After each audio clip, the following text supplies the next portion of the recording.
તારી ઘર લઈને કે અત્યારે થોડાક ટાઈમ તો હવે નહીં જઈ ગયું, કેમ કે બાને મજા નથી એટલે પછી અમે જાશું.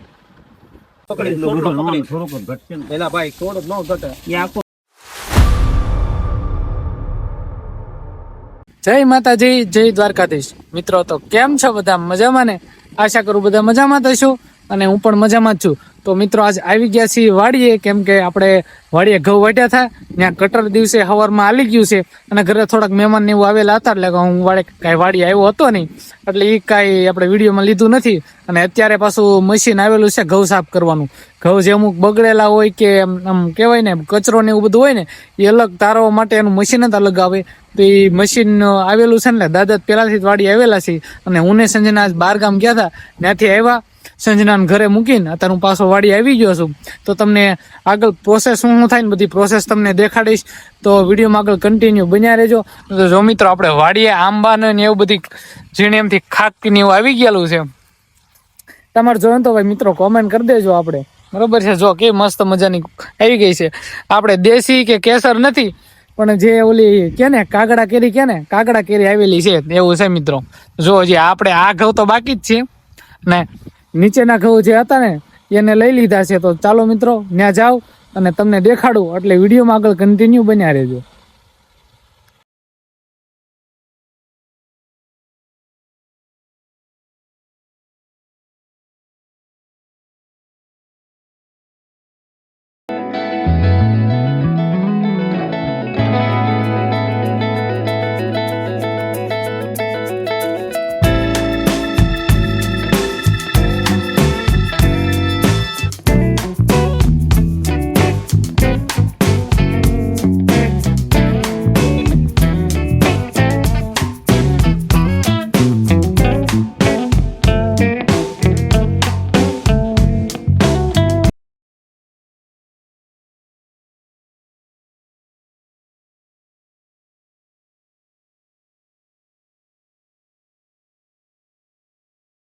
થેલી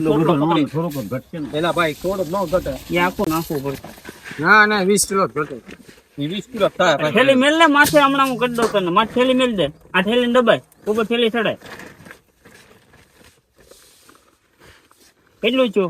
63 800 છું ને 13 કિલો કાઢી નાખો. હાલો એક થેલી. તો ફાઇનલી મિત્રો આપણા ઘઉં બધા સાફ થઈ ગયા છે. તો જો મિત્રો હવે ટ્રેક્ટરે વયું ગયો છે અને આ રીતના આપણા ઘઉંના ભાગ પડેલા છે. આ જે વ્હાઈટ કટ્ટા છે ને એ આપણા છે, અને આ જે લીલા કલરના છે ને એ મારા શેઠના છે. શેઠના 2 ભાગની, આપણો 1 ભાગ એ રીતનું હોય છે. અને જો આ મેં તમને કીધું ને એના સાફ થઈ જાય, એટલે જો આ સાઈડમાં જે ભકી હોય ને બધી ભકી ઉડી જાય. અને આપણે બોલું મશીન શરૂ હતું ને ત્યારે એમાં ઘઉં નીકળ્યા હતા, 3 અલગ અલગ નીકળતા હતા, એના વકલ પડતા હતા. નાનું, પછી મોટો અને એનાથી મોટો, એટલે 3 રીતના અલગ અલગ ભાગ પડતા હતા. તો એ બધું શરૂ હતો ને અવાજ આવતો હતો, એટલે પછી એમાં કાંઈ હું બોલતો નહોતો, એટલે એને 3 રીતે વકલ પડતા હતા. ને પાછળ જે ઉડતી હતી ને એ બધી ભકી ઉડતી હતી. જો આ ભકી પડી જ છે. અને જે ઘઉં ને એવું હતું ને એ બધું લઈ લીધું ને આ રીતનું છે ને બધા ભાગ પડી ગયા છે. ટોટલ આપણે 21 ગુણ થયેલા છે. 21 ગુણ એટલે 1 ગુણમાં 100 કિલા આવે એવું છે. એટલે 21 ગુણ થયા ને 7 ગુણ અમારા ભાગમાં આવ્યા છે, અને 14 ગુણ છે એ આપણે શેઠ ને એના ભાગમાં છે એવું છે મિત્રો. તો અત્યારે બધા કામ કરીને દાદાની બધા વી ગયા છે ત્યાં, અને થોડુંક છેલ્લું કામ જે બાકી હતું ને તગારા ને એવું એકઠું કરવાનું, એ બધું હું અહીં એક વધ્યો છું તો એ કરી નાખું હું કહું એવું છે. જો મિત્રો આપણે એટલા ઘઉં થયા છે, અને જ્યાં ઉપલા પડાના જે ઘઉં હતા ને એ પાસે હજી બાકી જ છે એવું છે. અને અત્યારે દી આથમી ગયો છે. જો મિત્રો સનસેટ થઈ ગયો છે એવું છે. તો હવે આપણે આ બધું ઘરે લઈ જવાના છે, કેમ કે અહીંયા કોઈ વાડીએ રહેતું છે નહીં. એટલે હમણાં રિક્ષાવાળાને ફોન કરીને રિક્ષા આવશે, રિક્ષામાં નાખીને અમારા ભાગના ઘરે લઈ જઈશું, અને શેઠના ભાગને એ લોકો લઈ જાય એવું છે. એટલે મિત્રો હવે જઈએ છીએ ઘર બાજુ, એટલે વિડીયોમાં આગળ કન્ટિન્યુ બન્યા રહેજો. મિત્રો રિક્ષા વાટે ક્યારનું બેઠો છું, પણ કઈ રિક્ષા આવી નથી અને ઘણો ટાઈમ થઈ ગયો છે. અત્યારે 7:15 7:30 થવા આવ્યા છે. હવે આપણે રિક્ષા વાટે રહી, કેમ કે અહીંયા કઈ ગભરાવા દેવાય નહીં, રાતે અહીંયા કોઈ રહેતું છે નહીં. એટલે અત્યારે પાછો ઘરે લઈ જવાનો નિર્ણય કર્યો છે. અને અત્યારે જો વાડી આપણે અહીંયા આ એક ઓડી છે અને એક આપણે આ ઢાળ્યું છે. અત્યારે અંધારું થઈ ગયું ને એટલું બધું દેખાતું નહીં હોય. પણ અત્યારે તમને વાત કરું એટલે વાડી અત્યારનો ટાઈમ એટલે મજા આવે એવું છે, કેમ કે ઠંડો પવન આવતો હોય અને અત્યારે ઉનાળો ઘરે રહીને એટલે આપણને ગરમી થાય. એસી કરતા મસ્ત પવન આપણે વાડીનો પવન તમે ખાઈ જાવ એટલે મજા આવે એવું છે. એટલે આપણને એમ થાય નહીં ને હુઈ જાય એવું થાય, પણ આ કોઈ રહેતા નથી એટલે આપણે કાંઈ રહેવાનું છે નહીં. એટલે હવે રિક્ષા આવે, રિક્ષામાં ઘઉં ભરીને પછી આપણે ઘર બાજુ પછી હાલ્યા જઈશું એવું છે. ફાઇનલી મિત્રો આપણે ઘઉં ને એવું લઈને પાછા ઘરે વૈયા છીએ. જો અહીંયા બહાર થપ્પો માર્યો, ટેમ્પો હતો એ વહી ગયો ને થપ્પો એટલે મારી દીધો છે. અંદર જો પપ્પા અને દાદા ને બધા બેઠા છે અહીંયા. કઈ નહીં, ઘરમાં અંદર ગોઠવવાનું છે આપણે અહીંયા, એવો ગોઠવી નહીં છીએ. એટલા ઘઉં દેખાડે 5.5 ગુણ થયા, 150 ગુણ એવું છે. દાદા જ વાત કરી લ્યો. 150 ગુણ ભાગમાં આવ્યા. એટલે 1 ગુણ થયા હતા ને? હા 1 ગુણ ઉપર 1 ગુણ ઉપર ધ્યાન 150, ત્રીજા ભાગે ભાગ છે એટલે એટલો આવે. ત્રીજા ભાગે ભાગ. રાત ઘણા 12 મહિના ગામ થઈ ગયા. એ વાત છે. હા હજી બીજા ઉભા છે પાછા. હા એ થોડી વાર છે દવાજીની, દવાજી એ લેવાય. એ તમને બીજા વ્લોગમાં દેખાડ્યું જ થયો કે આપણે 2 ભાગ પાડેલા છે, એમાં 1 ઘઉં લેવાય ને 1 ઘઉં બાકી જ છે. તમને આગળ આજના વ્લોગમાં જ દેખાડેલા છે. બાકી છે 4 વીઘાના બાકી છે અને 4 વીઘાના લીધેલા છે. તેવું છે 4 વીઘાના એટલા થયા ને બીજા એટલા જ થશે એવું છે. ખાવાના થઈ જશે ઓલા જે વધે કેટલા થઈ, પણ પછીના જે વ્લોગ ઉતારશું ને એમાં દેખાડશું. ફાઇનલી મિત્રો આપણે ખડકી નાખી છે. જો આ રીતનું થપ્પી મારી દીધી છે, પરસો ખોળી ગયો તો એવું છે. કેમ કે એટલા ઘઉં ને મને પપ્પાથી ને દાદે ત્રણેથી ખડકીને એ મૂકી દીધા છે. જો આ રીતને આપણે ખડકાણી. હજી બીજા જે ઘઉં છે ને અહીંયા આવશે એટલે અહીંયા જગ્યા એ પ્રમાણે રાખી છે. અને એક તો હજી બહાર જ તે પડકે રાખેલી છે અહીંયા જોઈ.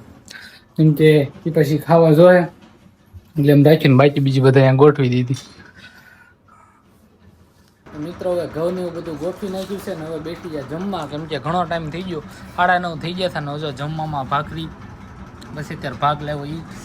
પછી આ બપોરનું શાક છે, રીંગણા બટેટાનું શાક, દાળ છે, છાશ, ભાત. જો દાળ ભાતની બાટી બોલા એવું છે મિત્રો. હાલો તમે જમવા ને હવે જમવા બી જઈ. કેમ કે ઘણું મોડું થઈ ગયું, રોજ 8, 8:30 થાય ને બે છે, પણ આજ રાતના 9:30 થઈ જાય. કેમ કે વાડીએ કામ હતું એટલે વાડીએથી જ મોડું કીધું એટલે આજ પાછું મોડું થઈ ગયું. તો ફાઇનલી હવે ખાઈ લેવી. હવે ફાઇનલી મિત્રો આપણે જમી લીધું છે અને જમી કાઢી નવું હોવાની તૈયારી છે. અને આ જો સંજીના સંજનારે પછી આપણે કઈ ઝઘડો થયો હતો ને પણ સમાધાન થઈ ગયું છે બધું. હા થઈ ગયો, બહુ મોટો ઝઘડો થઈ ગયો હતો, વાટીઓ સુધી પહોંચી ગઈ હતી. પણ એમાં એવું હતું કે ઘણા ટાઈમથી આ મને કંઈ બહાર લઈ નહોતા ગયા અને મારી પણ તબિયત થોડી ખરાબ હતી એટલા માટે મને થોડો ગુસ્સો વધારે આવી ગયો અને એ પણ ગુસ્સામાં કહેતા હતા એટલે ગુસ્સો વધી ગયો. એમાંથી અમારી વાત બહુ વધી ગઈ હતી. પણ પછી બધી આમ વાત અમે થોડીક પછી પાછા મને મનાવવાની કોશિશ કરી તો પછી માની ગઈ. નકર તો બહુ વાર લાંબી થઈ ગઈ હતી. પાછા મને એમ કહેશ કે હું તને મને તારીખ આપીશ તેથી કે હું તને લઈ જઈશ એમ. તારીખ એટલે એમ કે અત્યારે થોડાક ટાઈમ તો હવે નહીં જઈ ગયું કેમ કે બાને મજા નથી એટલે પછી અમે જઈશું એવું છે મિત્રો. હવે આપણે એને મનાઈ લીધી છે ને ફરવા જવાનું, કેનું ફરવા જવાનું છે, પણ મેં કીધું આ ટાઈમે આપણે જઈશું એમ. એવું છે મિત્રો. તો બસ અમારા બેન સમાધાન થઈ ગયું છે, વાડેલું કામ પતી ગયું છે. તો મિત્રો બસ હવે આપણે હોવાની તૈયારી. આજનો વિડીયો અહીંયા સુધી જ તે. તમને વિડીયો કેવો લાગ્યો ને કોમેન્ટ કરતા જજો અને ચેનલ ઉપર ન હોય તો સબસ્ક્રાઇબ કરવાનું ભૂલતા નહીં અને બેલ આઇકન દબાવી દેજો જેથી અમારા નવા વિડીયોની અપડેટ તમને મળતી રહે. ફરી મળશું નવા વિડીયો. જય માતાજી, જય દ્વારકાધીશ.